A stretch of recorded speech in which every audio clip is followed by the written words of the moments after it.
राज्यांचा मिळून जो देशाचा वेग आहे त्याच कॅटेगरीत आम्ही जाऊन बसलेलो आहोत आणि म्हणून महाराष्ट्राची अधोगती झाली या वर्षभरात या सरकारने महाराष्ट्र मागे नेलेलं आहे हे या आकडेवारीवरून आता सिद्ध झाले.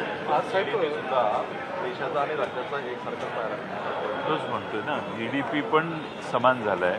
आम्ही महाराष्ट्र हे पहिल्या दुसऱ्या तिसऱ्या क्रमांकावरचं राज्य, जेव्हा पहिली काही राज्य जास्त GDP असतो त्यावेळी सरासरी देशाची ही कुठंतरी वर येते, पण महाराष्ट्राची देशाचा GDP वाढवण्यात होणारी मदत देखील आता कमी झाली, कारण महाराष्ट्राचा दरडोई उत्पन्न देखील आता कमी झाले हे या आर्थिक पाहणीत दिसलेलं आहे. सर, आजचं विधानभवनमध्ये फडणवीसांचा आणि ठाकरेंचा व्हिडिओ खूप चर्चेचा विषय झाला. ठाकरे आपले मित्रपक्ष आहेत सहकारी, इकडे नवीन नातं जुळेल असं वाटतं? नाही, विधानसभेमध्ये अशा अनेक जण एकमेकाला भेटत असतात. एकमेकाशी व्यक्तिगत स्वरूपात चांगलं वागणं हे आपल्या महाराष्ट्राच्या संस्कृतीचा भाग आहे आणि त्यामुळं त्यातनं काही अन्वयार्थ काढणं चुकीचं आहे. दुसरं की वंचितला सोबत घेण्याबाबत आता ठाम निर्णय झालेला की त्यांना सोबत घ्यायचं नाही, असं काही झालं आहे? आमची चर्चाच झालेली नाही, त्यामुळे निर्णय होण्याचा प्रश्नच नाही.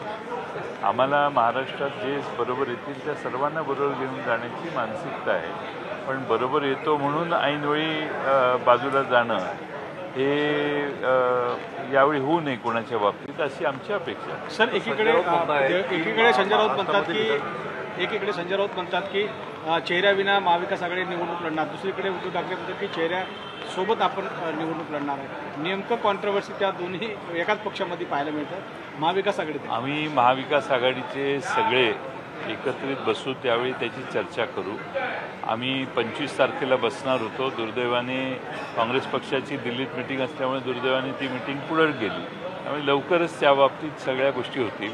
आमची अपेक्षा अशी आहे की कुठल्याही घटक पक्षाने याविषयी प्रसारमाध्यमांच्यातून काही कन्वे करू नये. महाराष्ट्रातील सर्व बातम्यांचे विश्वासार्ह व्यासपीठ, सकाळच्या सर्व सोशल मीडिया प्लॅटफॉर्मला लाईक, फॉलो आणि सबस्क्राईब करा. तसंच सर्व नोटिफिकेशनसाठी बेल आयकॉन प्रेस करायला विसरू नका.